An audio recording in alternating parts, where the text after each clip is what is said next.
Hey, what's up, everybody? Happy St. Patrick's Day. Trey Griggs here with Beta Consulting Group, here for lucky episode 13 of Standing Out, daily podcast on sales, marketing, and leadership. Got a great guest today. Can't wait to bring him on and introduce you to somebody that you may not have heard of. Maybe if you follow LinkedIn a little bit, but he's one of those guys that's kind of in the background, but he's got so much wisdom and a lot of great things to share. So can't wait to bring him on. But before I do that, make sure that you make plans to come back tomorrow at 10:30 for episode 14 with my first sales manager, Melissa White. She's a business consultant, and she's going to tell us why she took a chance on a 32-year-old teacher who was applying for entry-level sales and marketing jobs. It's going to be a great conversation tomorrow. Can't wait for that. But in the meantime, let's go ahead and bring on today's guest on St. Patrick's Day. This guy's become a really good friend of mine. He's a part of the Street Crew on the Word on the Street podcast every Friday at noon, which we'll talk a little about that at the end today. Let me go ahead and bring on my good friend from Denver, Colorado, Coleman Ruffin. Coleman, what's up, brother? Good to see you. Yeah, good to be seen. Good to be here on a March Madness kickoff, St. Patty's Day, and lucky number 13. Wow. I know, man. It's a big day. You can't put all those things together by chance. I mean, it's just absolutely amazing that it all came together like that. By the way, you got your green shirt on. Show off that green shirt. What does that say? Oh, Billy Goat. Nice. Billy nice. Goat, The old, yeah. The curse of the Cubbies. Exactly. For those that have not been to Chicago and got the chance to go to Billy Goat's Tavern, phenomenal place. The cheeseburger, highly recommend. You got to love the fact that Chicago, dealing with that curse for years and years, somebody had the stones to create a pub called Billy Goats. I mean, that takes some cojones to do something like that, which is nice. Now, mine is also from a well-known Irish town, and that is Boston. I was there last year, so I got my shirt. Wicked smart. So Wicked smart. I saw this shirt in the park, and I'm like, oh, I got to get one of those. You know, big fan of Good Will Hunting and that whole movie and taking place in Boston. So, but happy St. Patty's Day to everybody. Coleman, thanks for joining us today on the show. It's pretty exciting. Speaking of March Madness, I didn't put all that together. That is episode 13, St. Patrick's Day. First round of March Madness, which starts today, which I'm going to actually be at the games here in about an hour and a half, which is pretty exciting. I'm up in Portland, Oregon this week with my brother-in-law. So pretty exciting to be up here watching the games live and doing that. By the way, did you fill out a bracket? Oh, yeah. Filled out a couple of them. It's something that I have to do every year, especially with a bunch of friend groups spread out throughout the country. Now, do you take the same bracket and put it in different groups, or do you do a unique bracket for each group? Unique bracket for each group because I like to, spread out my odds a little bit. But I'm telling you, I just for some reason think that the dark horse, even though they're a number 2 seed, is going to be Duke. I mean, Mike's last season, I think the team is going to be hyped up, and I think they're going to make a pretty good run at it. I'm a Duke fan. I'm a huge Coach K fan. If you haven't read any of his books, by the way, on leadership, read those for those that are watching. By the way, Nick Rumor, good to see you, man. Thanks for watching the show. Getting after it today, which is pretty exciting. So throw his little comment up there so everybody can see that. But great to have Nick on the show. Yeah, Duke is one of those teams that I wouldn't bet against. They're almost like the Tom Brady of the NCAA, and especially the fact that you pointed out Coach K's last season, there might be just a little bit extra to get after it because a lot of those guys they're looking to go pro. They're one and dones with programs like that. They might have a little something extra in the tank this time around.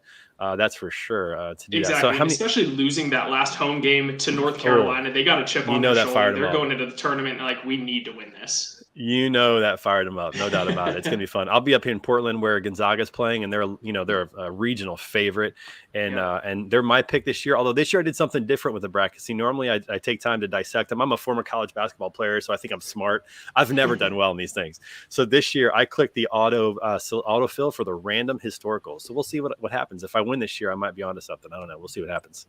Yeah, well, so in my last company, we probably had a bracket of about 200 people, give or take. And I would say most every year, whoever won was somebody that never followed college basketball. They just filled out a random bracket and everything fell into place because that's what March Madness is all about, right? The upsets, the stuff that you never would anticipate happening, they end up happening. Well, you always see a 12 seed, 11 seed, 10 seed. Those teams tend to win, but it's really cool when you see like a 14 or a 15 seed, or the one year we saw the 16 seed win. Yep. I hope that's not this year because Gonzaga is the 1 seed. If a 16 seed wins, that whole arena is going to be depressed. So we'll see what happens with that, but it's going to be fun. All right, so let's talk a little bit. Now, first of all, how did we meet again? How long ago was that, and when did we meet? Are you a pandemic friend? You're a pan friend, aren't you? Yep. So pandemic. And I was actually looking into this the other day. I was like, where did this friendship start? And it turned out me reaching out to you in April of 2020, I think. And I was just looking to connect with people that were out in the industry building my network. And then you invited me to be part of the Street Crew and come and have lunch with everybody. And that's where it's really snowballed from there.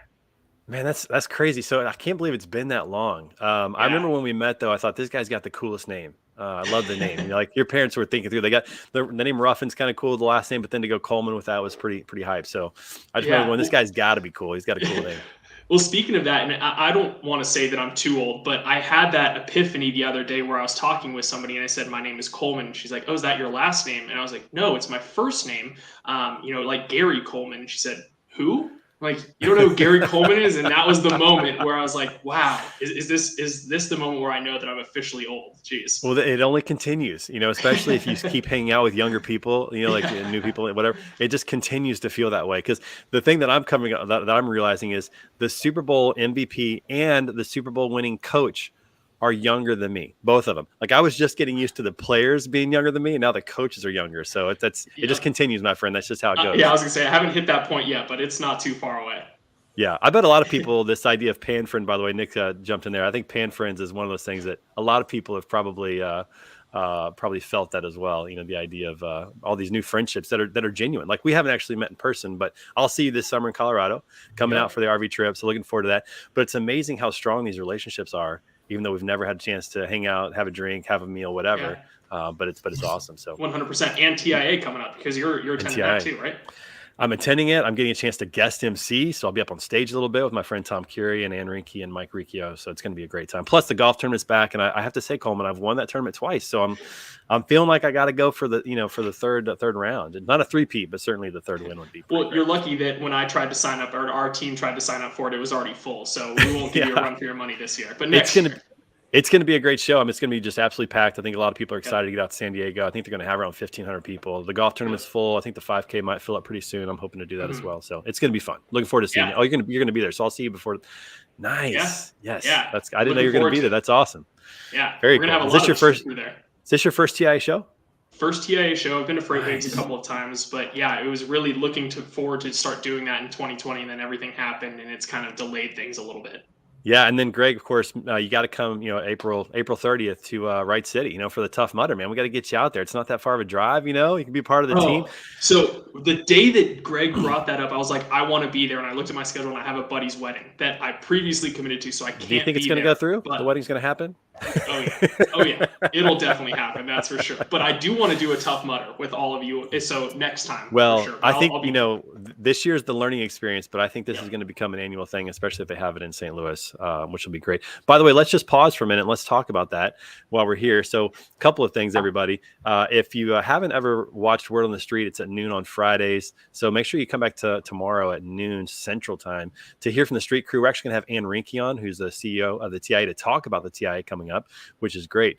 But then also go to my website and check out this event that we're doing. We're going to be raising money for veterans at the Word on the Street Tough Mudder Charity Challenge. It's April 30th, Wright City, Missouri. That's right outside of St. Louis. It's going to be a whole weekend. We're going to go to a Cardinals game on Friday night for those who like baseball or just to hang out. We're just going to have fun, drink, have food, all that kind of stuff. The race is on Saturday morning. We're going to go for probably 4 or 5 hours for the race. It's 9 miles, 30 obstacles. If you don't want to do the race, you can just come and drink because it's at a winery. So I think my wife is going to come out and just have a few drinks and encourage us, nothing else like that. But it's going to be fun. And then on Sunday morning, we're going to do brunch at my house. So if you go to the website betaconsultinggroup.com/events, you can learn all about it. But most importantly, you can click the donate button and you can give to the charity that we're supporting, which is Battle Buddy 3-Gun. They take wounded veterans, particularly paralyzed veterans, on shooting drills and other adventures to create a little community and a sense of hope and get them out of depression and despair because their life has been flipped upside down by being a wounded veteran. So very excited to do that. We're going to raise $100,000. So we got a long ways to go. So we need all the help we can. So make sure you visit the website, donate, and sign up for the event and support us. It'd be great to have more people on the team and have people come in for the weekend. So that's my quick pitch on that. And Coleman, I appreciate your support on that. It's going to be awesome for sure. Yeah, definitely. Yeah, it's going to be awesome. And talk about a good way to get people to come to the event is have it hosted at a winery and then have all the runners go do that fun stuff. It's genius, right? I mean, for the people, for the spouses maybe that don't want to participate, they can come and drink and have some food and be encouraging and supporting. So it'll be good. DJ, we definitely have to get you there next year as well. Have you all in? It'd be great to have you come join us as well. So it's good. All right. So Coleman, I mean, we're 9 minutes in. We haven't even gotten to the introduction. Tell everybody about yourself a little bit, who you are, what you do, and then we'll talk about sales, marketing, and operations today. Definitely. So Coleman Ruffin, part of the street crew, as Trey alluded to earlier. I'm the director of operations over at a company called Talent Solvers. We come in and help recruit high performers to create high performing teams, specifically in the SaaS and the logistics tech space. In addition to the recruitment function, also advise on companies on how to iron out and create a better talent acquisition process, specifically given the market that's out there. It's extremely competitive. So we want to see ourselves as extensions to these companies. But I originally started in the logistics space. This opportunity fell kind of in my lap during a transition in my life, and have loved it ever since. That's awesome, man. It's been fun to hear your transition. Obviously, you have the logistics background, the experience. Is Talent Solver specifically in logistics, or is it really covering a lot of different industries? Yeah, so I would say specifically, if I was going to put a blanket term over it, logistics technology, right? It's with all of the tech that's being injected into the logistics space, we help some of these startup companies get off the ground, but we also have several SaaS-based companies as well. So anything with really in supply chain that it goes on there, that's where we specialize. Very cool. So it's nice you have that background, but now you're helping from a human resources perspective and you're doing the operations of Talent Solvers. What I Mhm. want to focus on today, because, a lot of times you hear there's a rub between sales and operations, that sales and operations oftentimes don't get together, that salespeople sell what the operations can't fulfill, or the operations team has issues with the client and the sales team maybe won't help out, or, you always kind of hear some of these issues. From an operations standpoint, how do you see the relationship between the sales and marketing team and the operations team? How does it work well? What are some things that you see that go wrong, and how do you handle that as the director of operations? Yeah, so this might be a long-winded answer to your question, but coming out of school, maybe I was a little bit naive in thinking that companies as a whole all have this one same driven message, and I had a couple of experiences through previous companies where, to your point, sales and operations were always going like this, where sales is saying, "Why can't you support the business that I'm bringing in?" and operations is saying, "Why are you bringing in business that we can't help support?" So there's always consistently been that butting of heads between the two, and I think really where that stems from is just a lack of understanding of what goes on in each other's worlds, right? Sales is out there to go and drive revenue, bring in business, and operations is there to help support that business. But if you don't understand where one or the other is coming from, then that's a recipe for failure. And that's something that I've experienced a number of times throughout my career, and I think it's extremely important to educate one another, if not put one another in each other's shoes, even if it's for a week, just to understand what's going on. But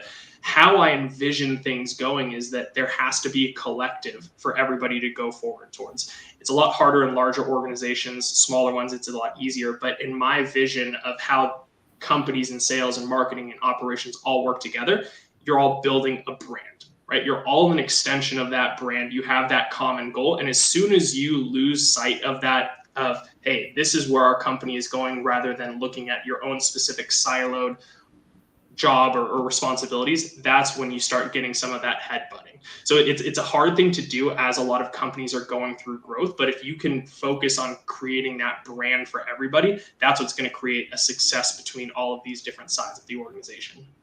Yeah, collaboration is really the key to reaching maximum levels of success Yes. for all areas of the business to really start to work together. And I think it requires a lot of intentionality. It requires good communication Yep. internally. It requires values, like somebody actually value what you just said, which is let's get the ops team and the sales team together. Let's put the sales guys in the ops team shoes for a little bit, or vice versa. Let's put the ops people in sales for just a little bit. Give them a chance to Yep. make a phone call or do something like that, just to try to give them that experience is critical. But it requires some margin. It requires some time to take away, because the ops team's not going to be productive when they're doing sales just because they want to know what it's like.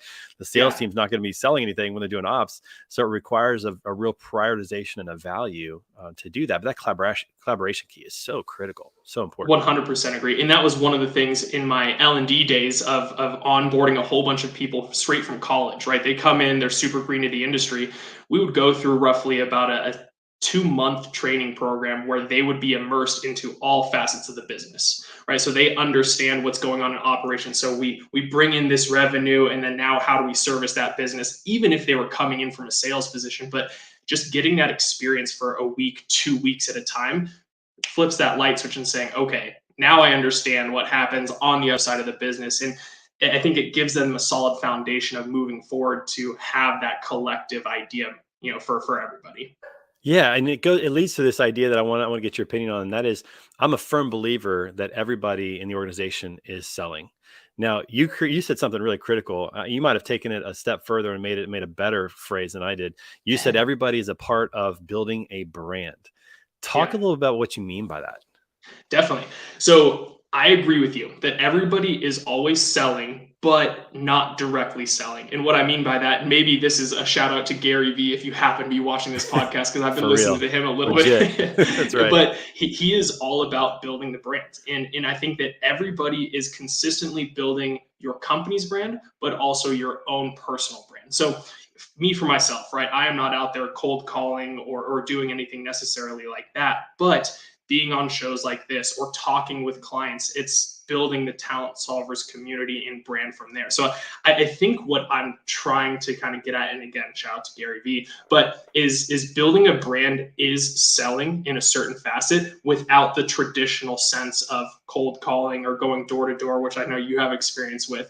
And I think that that's how selling has really transitioned, especially over the last several years, is it's not the door to door sales necessarily. It's about putting out a branding message, right? It's getting on these video calls, it's putting out TikToks, Instagrams, whatever it may be, because that's how people are taking in content these days. So I think it's a collective throughout an organization.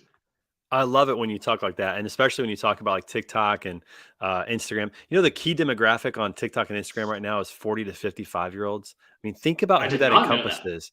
That encompasses the people that are hiring, the people that are running businesses. I mean, because everybody, listen, whether we like it or not, everybody wants to be entertained a little bit. Video is now the way to do that. It's on your phone. It's easy to do, and it's entertaining. There's some people that create some really good stuff on TikTok, so businesses can leverage that by putting out fun things as well, or individuals within those businesses and creating a buzz about that as well. It's a huge demographic that we're missing if we're not thinking creatively about some of those kind of things. And Yeah. I would point back to Gary Vee as well. I love that he's always.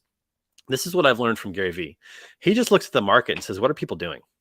Yeah. And okay, whatever they're doing, I'm going to go do that wherever they are, right? And what's the next thing that's just getting started? I'm going to go and put some investment into that and see if it works out. So that's why he's like always early into all these different things. He's just really good at observing and not Yeah. stuck in these modes of like, well, this is what we've always done, so this is what we're always going to do. He's like, no, things are changing, and they're changing quite rapidly. What is the market doing, and what's the new thing? Let me play with that for a little bit and see what's there. And when you do that as a company or as an individual, you get ahead of the game and you have greater influence, greater sphere of influence. And I love that about him. Yeah, and that's something else that I think that you companies need to be comfortable with moving forward is exploring those different avenues, and with being comfortable failing, right? Because I could go on TikTok right now and I can make 100 videos that are absolutely terrible, but it's still doing something out there and it's still providing some sort of content. So I think that that's an important thing for companies to explore as sales or marketing or whatever it may be is evolving with technology. Yeah, and not only that, but when you think about, going and like trying these 100 videos on TikTok, I'm just starting to do that myself right now. You don't really know what's going to hit until you've done it Yeah. for a little bit, and you kind of learn, you figure out your voice, you figure out your message. But if you don't go and put the time in to do those things, you're not going to find your voice, you're not going to find your message. And so it's valuable to, again, to invest in what the market's doing, where people are living, what they're watching, what they're interested in, Yeah. and figuring that out. I mean, that's why I think memes hit so hard right now, is because if you find a good picture, a picture's worth 1,000 words, you put a couple of small comments on it, it changes the entire message, and you can take advantage of that. You can take advantage of a well-known picture to Yep. relate it back to your company or your industry or something like that. And that there's power in that. It's really amazing. Yeah, I 100% agree. And I think it's all about just trying these different avenues, because you don't know what's going to succeed until you actually give it a shot, and Right. exploring. I mean, even this sales and marketing and leadership podcast, right? Who knows, as this continues to evolve, it could just be a complete supply chain podcast, right? You start to talk about these different topics and throw out this different content, and you'll start to see pretty quickly what's sticking out there, and then you can follow that specific avenue. But I think it's casting a really wide net, at least initially, and then honing in a little bit. Yeah, if you can find, I was talking to Paul Bernard Jaroslawski, who's Yeah. who founded Freight Oh yeah, I Catalog, and that watched. guy's he's absolutely killing it. And he Super said smart. something really, really valuable, and that is he focused on his audience. Like, he kind of knew who his audience was. Sometimes you know, sometimes you don't. If you know your Mhm. audience, man, focus on that audience, because as we said on Monday, the riches truly are in the niches. If you can figure out the Yep. niche, then you can build a powerful following, and there's money to be made in that type of situation. But if you're not sure, it's good to cast a net and just get out there. I think the biggest thing And Blythe talked about this on episode 1. The biggest thing is just starting. Mhm. Hit Yep. record. Chris Jolly talks about this all the time. Hit record and get yourself out there and see what sticks, see what resonates, and you'll find your voice. You'll figure it out. Once you find it, man, hammer away at that audience and provide value. Provide Yeah. good content that's either enjoyable, educational, entertaining. One of those 3 E's. I think, if you do that, you're going to hit pretty hard. Yeah, and I think that that's really the key and the hardest part about getting started with anything in marketing or even sales for that aspect is knowing exactly who your audience is, right? We see it with a lot of companies that are out there that are in startup mode where they have this great product and they have a general idea of where they want to sell into or market into. But as they get to a Series A or a year down the line, whatever that may be, their audience completely shifts because they've actually gone out to market, they've tested it, and then you can really hone in on exactly how you want to have your go-to-market strategy. Yeah, no, absolutely. I think there's such good wisdom in that in terms of just how to start building an audience, start messaging, creating content, be observant. That's my biggest thing for today is just be observant. Follow that Yep. Gary Vee mantra. Like where are people living? What are they watching? What are they doing? And tap into that because that's really, really powerful to do that. Yeah. Coleman, I want to talk about the employees and the employers in just a minute because we're already at 20 minutes. It's crazy. 21 minutes has flown by. But let's recap real quick. So if a company's watching this, whether they're in sales, marketing, or in operations, what are the quick takeaways on how to get them to work better together? Yeah, my golden rule is having a clear vision. That's actually so on our internal team call the other day, we were talking about how that collaboration is bar none some of the best that any of us have experienced, and we all have that collective vision of where we want to go. So there isn't any butting heads, at least not trying to pump our own tires, but no butting heads internally here on our team. And I think that is the goal for specifically from a leadership perspective is if you can gain buy-in from your team in terms of what this collective vision is, they have an understanding of what's going on in everybody's lives. That's what's going to create a high performing team. And with a small team, you can bring everybody together. It's a little bit easier. With a larger team, Yep. it's harder, but you still can be intentional about communication, about Yep. sending out messages, about maybe an all hands on deck meeting once a month or once a quarter, depending on what's appropriate for your company. But I think Hmm. you're right. I'll tell you something I think that companies miss out on the opportunity to communicate that vision and mission by not having those statements, by not talking about it, by not reminding people what they're there to do. Like, what is this company here to do? The Hmm. mission, vision, and core values is something that a lot of companies don't even have. But if Yeah. you have that and you use it properly, you can build synergy and build this collaboration just by reminding people, hey, here's why we exist. Here's what we're here to do. And I Yeah. love the fact that you guys do that. You bring everybody together. And then what you said earlier, which is get people in different roles, try some Yeah. things out. Or if you hire a salesperson, have them do ops for 2 weeks before they even touch sales training, have them just Yeah. learn the operations side of things. That's awesome.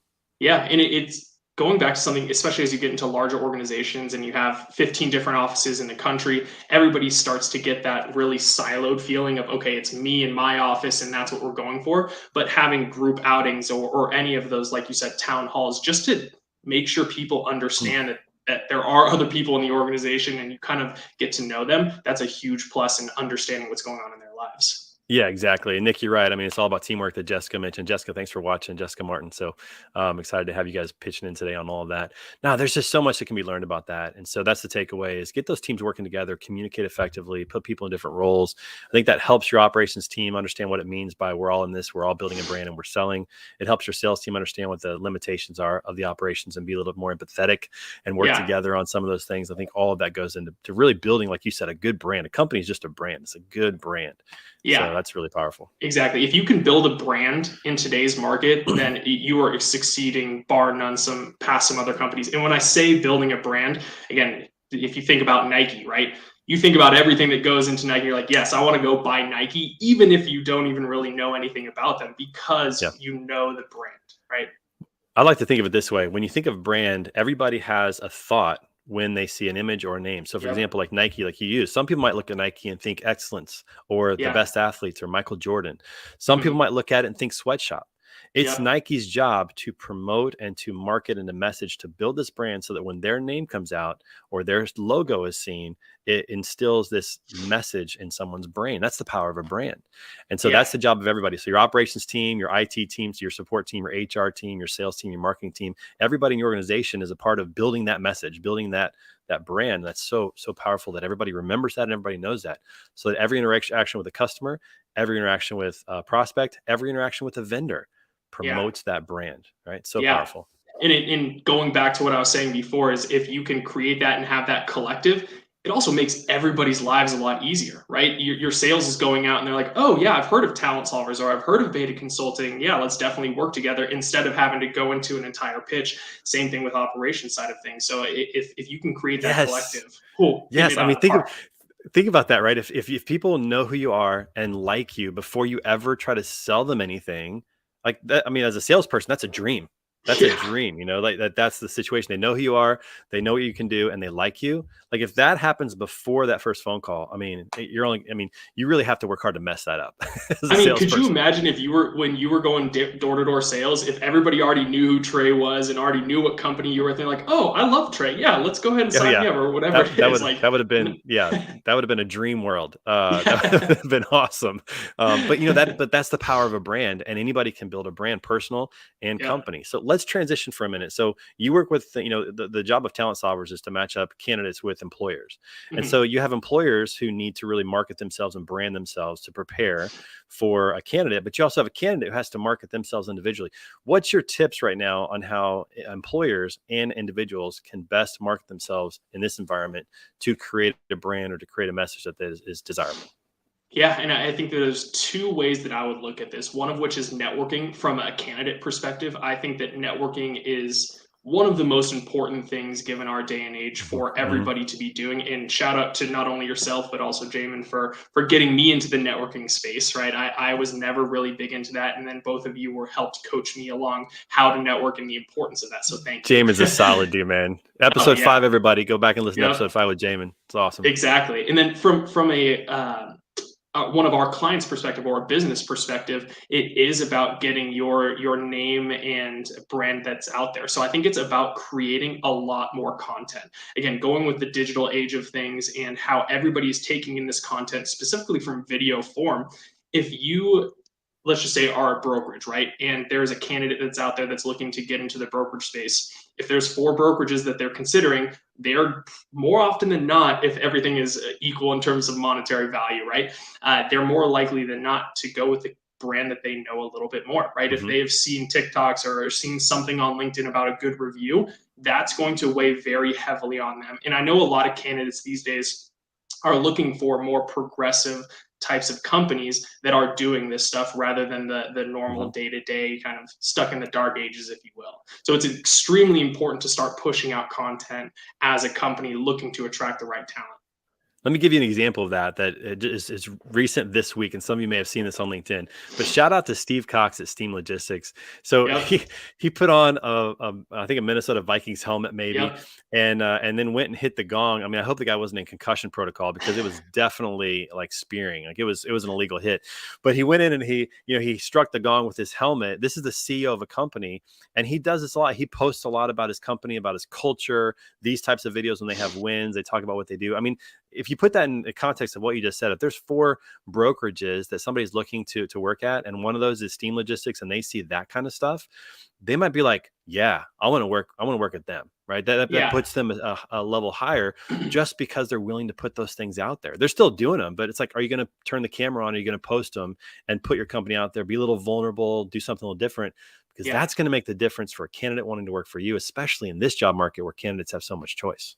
Yeah, shout out to them. I mean, he's done a phenomenal job with building that marketing and kind of the content from them. And I think that that's a huge part to the organic growth that they've seen. Not only, I'm sure that the customer service and everything behind that is obviously phenomenal as well, but I mean, they've done some great things over there. Well, listen, culture starts at the top. And when you see a Yep. CEO who's out there doing these things, promoting his company, building it the right way, creating some enjoyable moments and sharing their culture online, when you see that, you can almost assume, I hate to assume, but you can almost assume that the other aspects of the business are following suit. And so shout out to Steve. He does a great job. Love his content, love following him. And he's a great follow if you're looking for some good follows out there on LinkedIn. That's for sure. Exactly. Coleman, dude, half hour gone. Like, Literally like that. gonna have to have you on again, man. This is amazing how fast this has gone, and thanks to everybody for watching. Always good to see the comments, see people out there checking it out. I knew this was going to be a great show. I mean, you're kind of one of those silent assassins, man. You're like a big hitter, but you're not the kind of guy that everybody might think of right away. Yeah. Like word on the street, like tomorrow at noon Central, we'll have word on the street. You'll be there, and it's always like we're talking, and then out of nowhere comes this comment from Coleman, and everybody's like, Oh yeah, that was good. Or just I'm a something little bit good. of a So silent observer until there's something where I can really feel like I can add value, and then I'm all about it. yeah, you always got to watch out for the quiet people in the room because they're the ones that are observing and thinking, and then they come in with something good, and that's totally you. So I really appreciate you coming on the show and supporting this and what we're doing. I hope you'll come back and Definitely. see us and share more of the wisdom that you've learned in your career and operations and how that impacts sales and marketing and leadership. And we talk more about that. Yeah, I appreciate you having me on, inviting me, and anytime you need another person to fill in, let me know. Appreciate it, man. Lucky episode number 13. It went well, Heck didn't yeah. have too many issues. We got St. Patrick's Day. Everybody out there have a great time, have fun, celebrate, stay safe, enjoy March Madness. And we will see you tomorrow for episode 14 with Melissa White, my first sales manager on Standing Out, a podcast about sales, marketing, and leadership. Again, I'm Trey Griggs with Beta Consulting Group. Check us out at betaconsultinggroup.com to learn more about us. And we'll see you guys tomorrow.